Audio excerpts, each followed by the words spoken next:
इस दुनिया में ऐसा कौन हुआ होगा जिसको कभी कोई चिंता नहीं हुई होगी या डर का अनुभव नहीं हुआ होगा। लेकिन जब ये दोनों भावनाएं इतनी बढ़ जाए कि आपके कंट्रोल से ही बाहर हो जाए तो समझ लीजिए आप एंग्जाइटी यानी चिंता या बेचैनी का शिकार हो चुके हैं। दोस्तों, आज हम इसी टॉपिक के बारे में बात करेंगे और जानेंगे कि एंग्जाइटी के क्या लक्षण हैं और क्या इसके बचाव है। आप देख रहे हैं स्टू मंत्रा। कई लोगों को ऐसा अनुभव होता है कि परीक्षा से ठीक पहले उसके हाथ पैर कांपने लगे हो या किसी इंटरव्यू से पहले हथेलियों में पसीना आने लगा हो, लेकिन ये लक्षण कुछ समय बाद अपने आप चले जाते हैं। लेकिन अगर ये चिंता बिना किसी ठोस कारण के होने लगे तो ज़रूर ये परेशानी का कारण बन सकती है। कई लोगों में ये समस्या ज़्यादा होने पर उनके रोज़मर्रा के कामों और उनकी ज़िंदगी को भी प्रभावित करने लगती है। ऐसे में इसको चिंता रोग या एंग्जाइटी डिसऑर्डर कहा जाता है।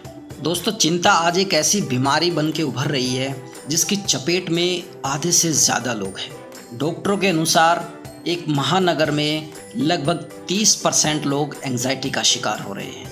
इसकी जद में आए लोगों को चिंता और डर एक साथ लगता है और इस डिसऑर्डर की समस्या ये है कि अक्सर इसके साथ अवसाद के लक्षण भी उभरने लगते हैं।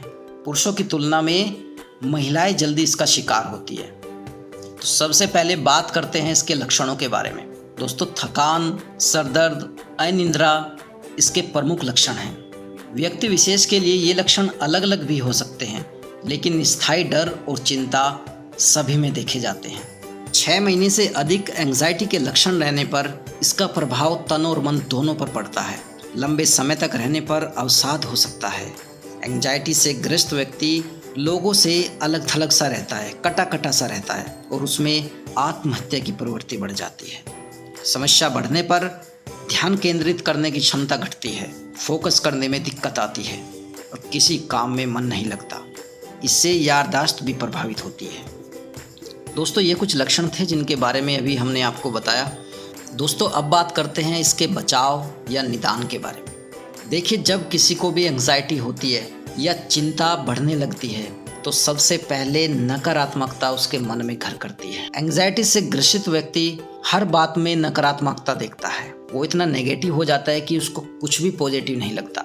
जैसे अगर वह एग्ज़ाम देने जा रहा है तो एग्ज़ाम देने से पहले ही सोच लेगा कि मैं तो फेल हो जाऊंगा, या वो बाइक चला रहा है तो बाइक पे बैठते ही सोचेगा कि हाय मेरा कहीं एक्सीडेंट ना हो जाए। या जैसे आपके पास ज़्यादा संपत्ति है तो हमेशा ये डर बना रहेगा कि कोई मेरी संपत्ति हड़प ना कर ले। तो ये डर, ये चिंता, ये हमारे नेगेटिव सोचने की वजह से है। तो सबसे पहले हमें क्या करना है कि अपने मन को पॉजिटिव दिशा में लेके जाना है। पॉजिटिव सोचने की कोशिश करनी है। सकारात्मक सोचेंगे तो हम एंग्जाइटी की तरफ नहीं जा पाएंगे। दोस्तों, आपको चिंता नहीं करनी है, चिंतन करना है। वो कहते हैं ना कि चिंता चीता समान होती है और वो अंदर ही अंदर हमें ख़त्म करती रहती है, लेकिन चिंतन मस्तिष्क के स्वास्थ्य के लिए बहुत अच्छा होता है।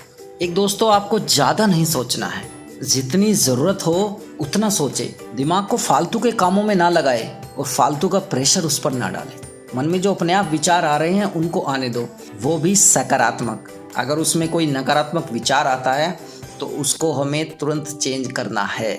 उसी समय अपना फोकस किसी दूसरी जगह लगा देना है। एक, आपको खान पान पर बहुत ध्यान देना है। वो कहते हैं ना कि स्वस्थ शरीर में ही स्वस्थ मस्तिष्क का निवास होता है और स्वस्थ शरीर बनेगा किससे? अच्छे खान पान से। अगर हम अपनी डाइट का अच्छे से ध्यान रखेंगे, अच्छे से ब्रेकफास्ट, लंच और डिनर करेंगे, जो हमारे शरीर को न्यूट्रिशन वाली चीज़ें होती हैं वो लेंगे, प्रोटीन वाली चीज़ें लेंगे, तो इससे हमारा शरीर स्वस्थ रहेगा और उसका प्रभाव हमारे मन पे भी पड़ेगा, जिससे हम पॉजिटिव फील करेंगे। दोस्तों, एक, आपको लगातार मेडिटेशन करना है। मेडिटेशन से क्या होगा कि आपके अंदर पॉजिटिविटी आएगी, खराब विचार नहीं आएंगे और आपका फोकस बनेगा। तो आप किसी भी काम को अच्छे से कर पाएंगे और उसके बाद आपको खुशी वाला अनुभव होगा। आपको सिचुएशन को अच्छे से डील करना सीखना है, क्योंकि किसी भी सिचुएशन का प्रभाव सीधे हमारे मन पर पड़ता है। अगर कोई सिचुएशन ख़राब चल रही है तो हमारा मूड ख़राब हो जाएगा और जो हमारा दिमाग है वो फिर नेगेटिव सोचना शुरू कर देगा। दोस्तों, लास्ट है पेशेंस रखना।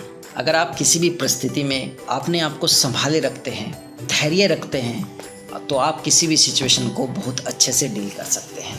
दोस्तों, इसके लिए आपको धैर्य रखकर चलना होगा, क्योंकि आप किसी भी काम में अगर ज़्यादा जल्दबाजी नहीं करेंगे, ज़्यादा बेचैनी नहीं दिखाएंगे, तो आपकी उस काम में सफलता प्राप्त करने की परसेंटेज बढ़ जाती है।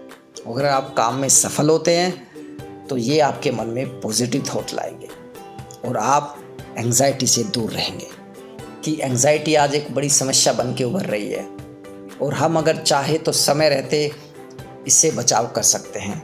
ये जो मैंने बचाव बताए हैं, अगर आपको ऐसा लग रहा है कि आपको किसी भी तरह की ऐसी समस्या हो रही है या पिछले कुछ समय से चल रही है, तो आप इन बचावों को ज़रूर करके देखें, आपको इससे बहुत हेल्प मिलेगी।